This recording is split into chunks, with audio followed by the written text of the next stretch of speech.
Montbrillant watch manufacturer?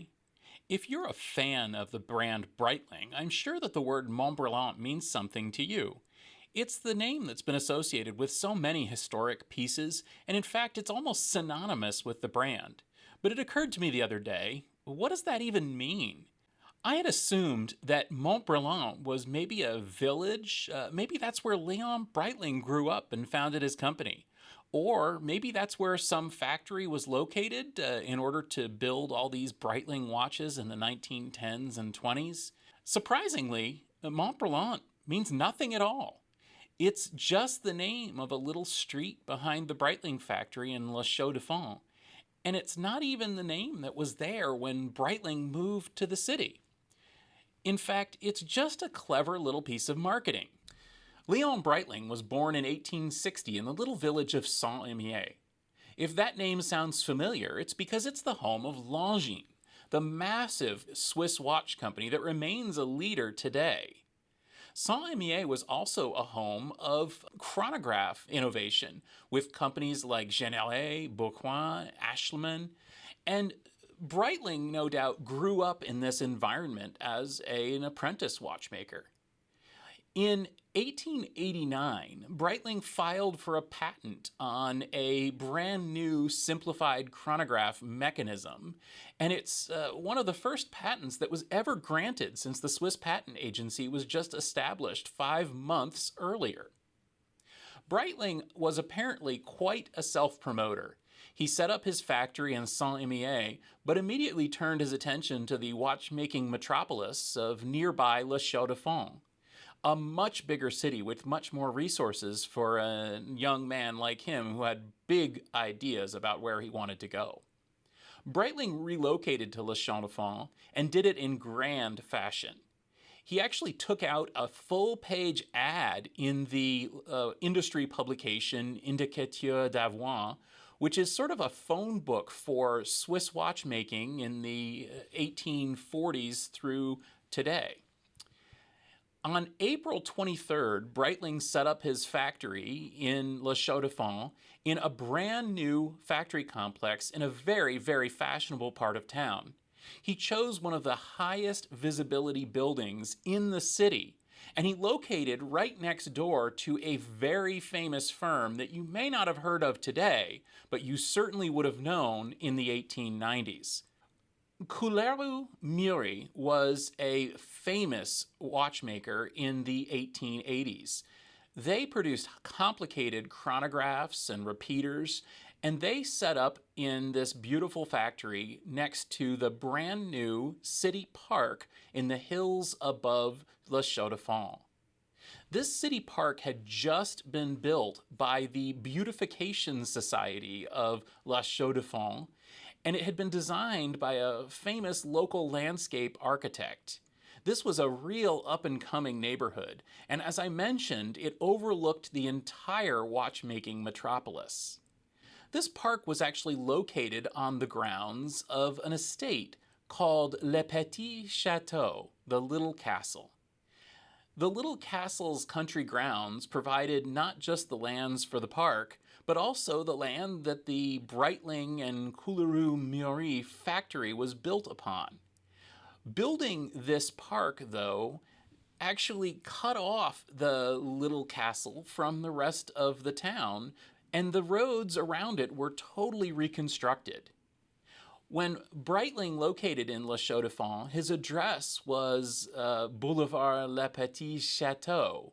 But once the park was completed, a brand new road was built right behind the factory. That road was called Montbrillant. It's actually a very, very small road. It's not a boulevard or even a rue. It is a ruelle. It is today a single-lane road with barely enough room to park a car, and it only goes for 2 blocks. It was named Montbrillant as part of a marketing program for this new neighborhood built above Les Chaux-de-Fonds. They chose the name because it was a reference to a moderately well remembered at the time summer country palace in Hanover, Germany, built by a very, very colorful German British countess. You might want to look that up for yourself. Montbrillant really had nothing to do with anything in Le Chaux de Fonds or in Switzerland. It was just a name that applied to this little road and made it seem more marketable. And more marketable it was because quickly other watchmakers moved into Ruelle Montbrillant in Le Chaux de Fonds. Leon Breitling must have seen the potential in the name as well, because he, or perhaps his son Gaston, began calling the entire factory complex the Montbrillant Watch Manufactory. Interestingly, Breitling never occupied the entire building, but you wouldn't know that from their advertisements because they show the entire building with a giant Breitling sign on the roof. I'm not even sure that sign ever existed. And in fact, the almost identical engraving was used to advertise Couleru Méri's watches as well. But that being said, Breitling made the most of this mellifluous name, Montbrillant, and started publicizing the address, Montbrillant 3, in all of their advertisements. And by 1920, it listed prominently G. Léon Breitling, Montbrillant Watch Manufactory, on all of their advertisements. And the company even changed its name to match the advertisements. Over the years, the Montbrillant factory produced many important watches, including one of the first chronographs with a push button.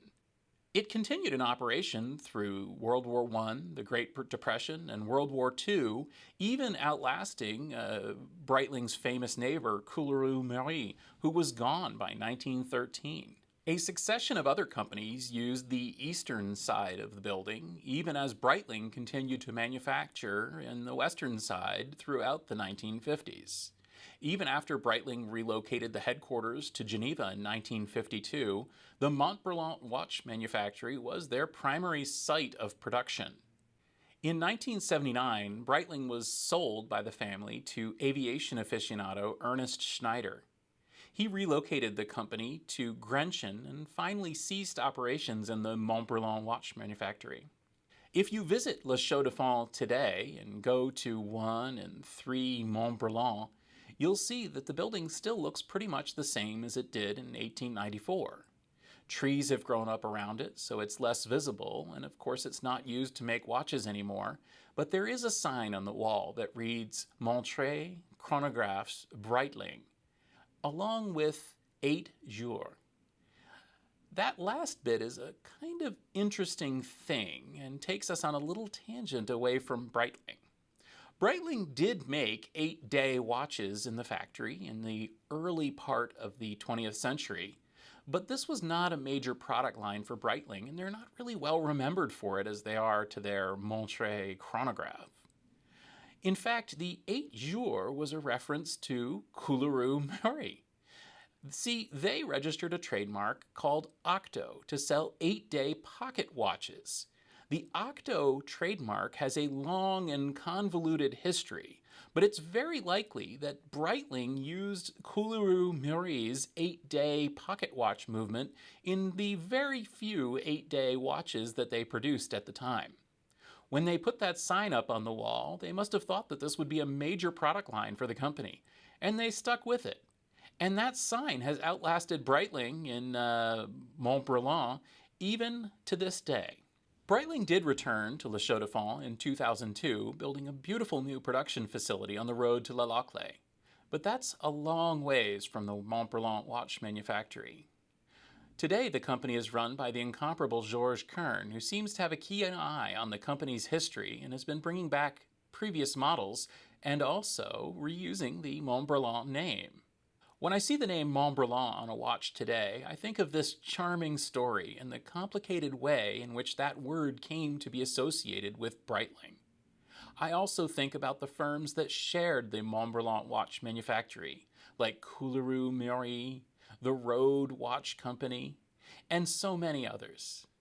Thanks for joining me on this little trip through memory lane, or should I say Ruelle de Montbrillant in Le Chaux de Fonds. And please do subscribe to Grail Watch and, of course, the Watch Files.